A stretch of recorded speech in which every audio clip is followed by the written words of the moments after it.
My cousin faked a cancer diagnosis to get our family's sympathy and money. She said, I needed the help. I exposed her lie at a charity event. She's been cut off by every relative. You know those family stories you laugh about later? The ones where your weird aunt says something offensive at Thanksgiving, or your uncle manages to ruin yet another wedding toast? This isn't one of those stories. See, my family is the kind where everyone knows everyone's business, especially in Philadelphia where we all live close by and can't help but bump into each other. We're loud, old-school Italian, with deep family ties and an even deeper obsession with family loyalty. Every Sunday dinner at my Aunt Mary Ann's is filled with clinking glasses, clinking forks, and the sound of not-so-quiet whispers. But the real drama? It always centers around one person, my cousin Serafina. If you ask Serafina, she's the black sheep, the tortured soul. And look, I get it, she's had some rough patches, maybe a little more than the rest of us. But her rough patches are also what she trots out like trophies, using them to explain away her choices or, more accurately, her lack of them. You see, while the rest of us are out there working our tails off, Serafina's managed to make a lifestyle out of soul-searching, which mostly means living off her mom, Aunt Mary Ann, while she tries every get-rich-quick scheme under the sun.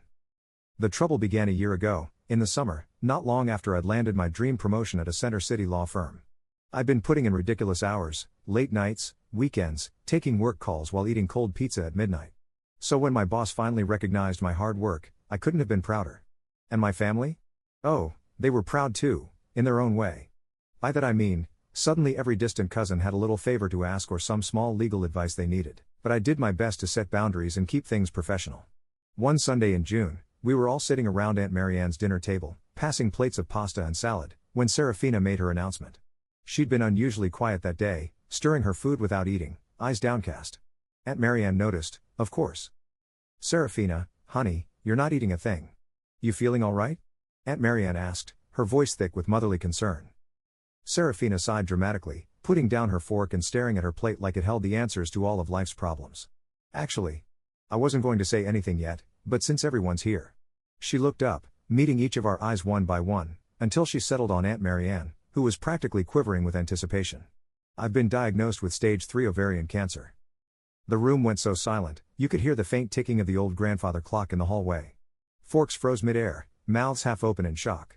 Aunt Mary Ann gasped, her hands flying to her mouth. Oh my God, Serafina.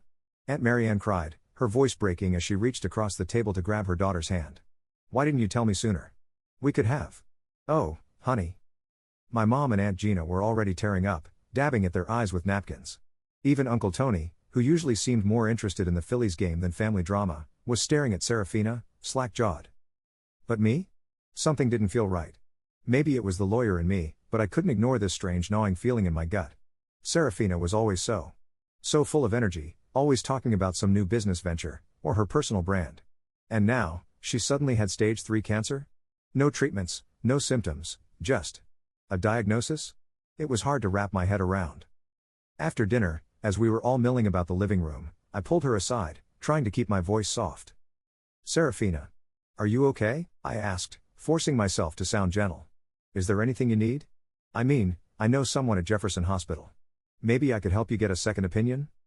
She looked at me, a flicker of something, maybe irritation, crossing her face before she plastered on a sad smile. Thanks, but I'm handling it. It's really private, you know? The doctors say it's best if I don't stress myself out with too many opinions. I just need everyone's support. Of course, I said, swallowing my doubts. I'm here for you. That was all it took. The next week, Serafina's Facebook became a flood of dramatic posts, pictures of her looking solemn, captions about staying strong, hashtags like #CancerWarrior and #FightLikeAGirl. Then, a week later, she posted a link to a GoFundMe page titled Help Serafina Beat Cancer. She even had a video of herself sitting in what looked like a hospital room, her face pale, hands shaking as she told her story. It was heartbreaking, truly. The donations poured in. Within days, she'd raised thousands of dollars from family members, friends, even old high school classmates who barely remembered her. Aunt Mary Ann was sharing the page every few hours, calling all the family to ask if they donated. Every time I logged onto Facebook, there was another post from Serafina, thanking her army of supporters and talking about how she couldn't get through this without us. Still, that gnawing feeling wouldn't leave me alone. Every time I saw her, she looked fine. Healthy, even. She still had all her hair, still wore her designer clothes, still had that same dramatic flair. I started to wonder, could she be lying? No, that was too insane. Who would lie about something like cancer? But as the weeks went on, my doubts grew. One day, I ran into my friend Maggie, who works as a nurse at Jefferson. As we chatted, I couldn't resist mentioning my cousin's battle, hoping maybe she'd seen her or heard something. "Oh, I'm so sorry," Maggie said sympathetically. "That's awful. What's her name? Maybe I could look her up, see if there's anything we can do to help?" "Seraphina Driscoll," I said, feeling a strange mix of hope and dread. Maggie's face wrinkled in confusion. I know the oncology department pretty well, and I don't think I've seen her name. But maybe she's going somewhere else?" When I brought it up to Seraphina, she got defensive. "I'm going to a private clinic, okay? Not everyone wants their medical records on display." Of course, I said, backing off. But my suspicions were growing stronger by the day. Months passed, and Seraphina's updates only got more intense. She'd post photos of herself looking tired, with captions about her battle and the toll it was taking on her. And that's when the big one dropped. My mom announced that this year's family charity gala would be dedicated to Seraphina's cancer battle. She'd organized a slideshow, a speech, and even a portion of the donations would go toward her Fund Me. The night of the gala was surreal. Seraphina showed up in this flowing white dress, looking like some tragic movie heroine, her face solemn as she accepted hugs and words of support from family members. Aunt Marianne was practically clinging to her, weeping openly every time someone mentioned the word brave. But as Seraphina got up to give her speech, that gnawing feeling turned into a burning anger.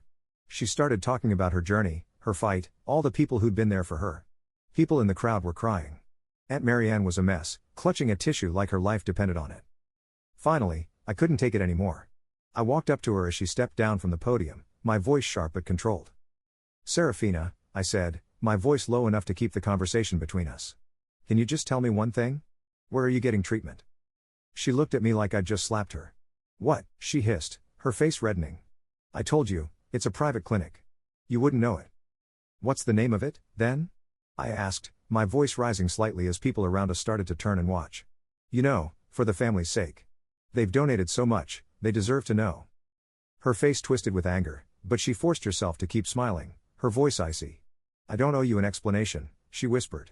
"This is my illness, not yours." Just then, Uncle Tony, who'd been watching us from the bar, called out, "Hey, everything all right over there?" I took a deep breath, my voice trembling with anger. "Actually, Tony, I don't think it is." The room fell silent as I looked around, feeling every eye on me, including Seraphina's, which were filled with a mix of fury and panic. I took a step back, feeling a surge of adrenaline as I faced the crowd. Seraphina's face was a mask of fear and fury as she watched me, and I could feel the tension in the room thickening. This was it. I'd held back for months, giving her the benefit of the doubt, even though every instinct told me something was wrong. But seeing all our relatives, our family friends, even distant cousins from New Jersey, people who'd given her money, supported her, cried for her, standing there, oblivious to the scam, it was too much. "Actually, I think everyone deserves to know," I said, my voice carrying across the hall. I pulled out my phone, my hands shaking but steady enough to scroll through my messages. "Seraphina has been lying to all of us," I continued, my voice growing stronger. "She doesn't have cancer. She never had cancer. It's all a scam."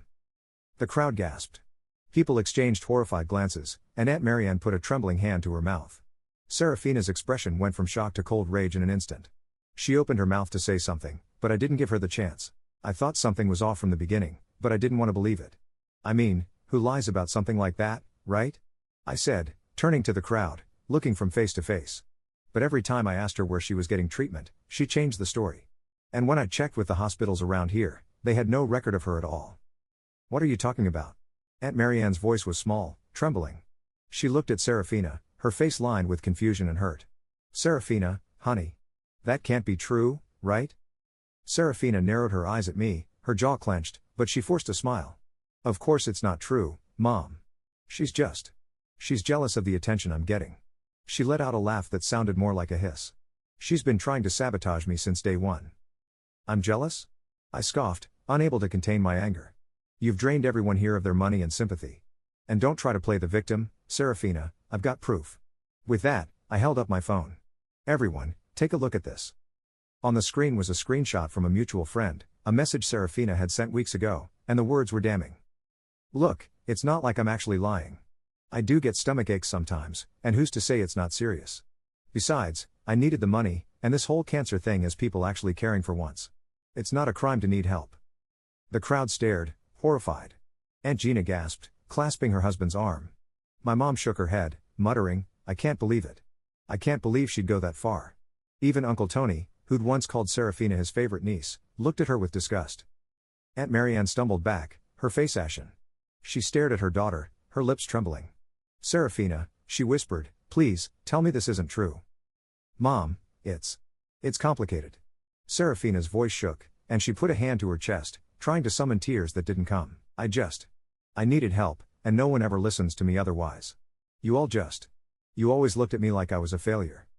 I couldn't stand to listen to her excuses any longer. "You faked cancer, Serafina," I snapped.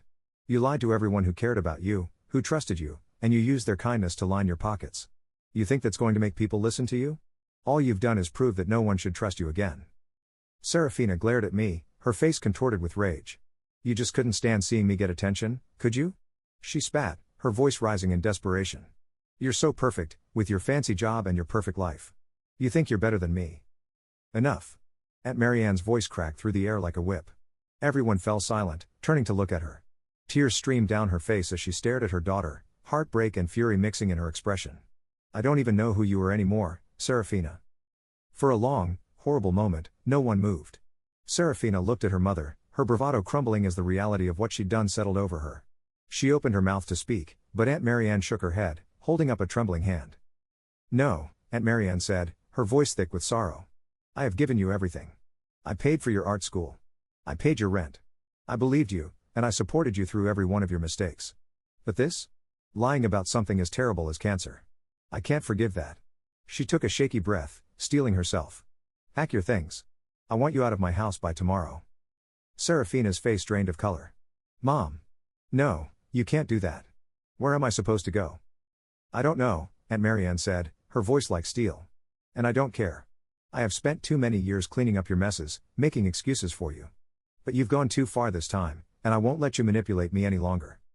Serafina's mouth opened and closed, but no words came out. She looked around, desperate for anyone in the crowd to defend her, but everyone turned away, their expressions cold.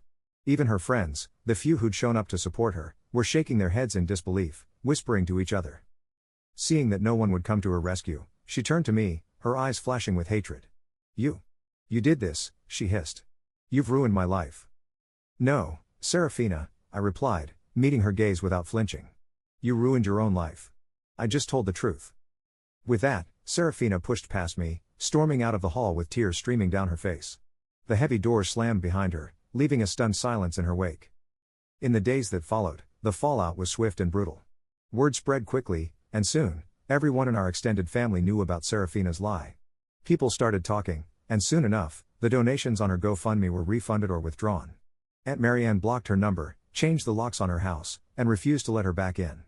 Our family, once so loyal to Serafina, rallied around Aunt Marianne instead, offering her support as she tried to come to terms with the betrayal. As for Serafina, I heard bits and pieces here and there. She couch surfed for a while, but no one wanted her around for long. Last I heard, she was staying with an old friend outside the city, working a low-paying job, and barely getting by. Do I feel guilty for exposing her? Maybe a little.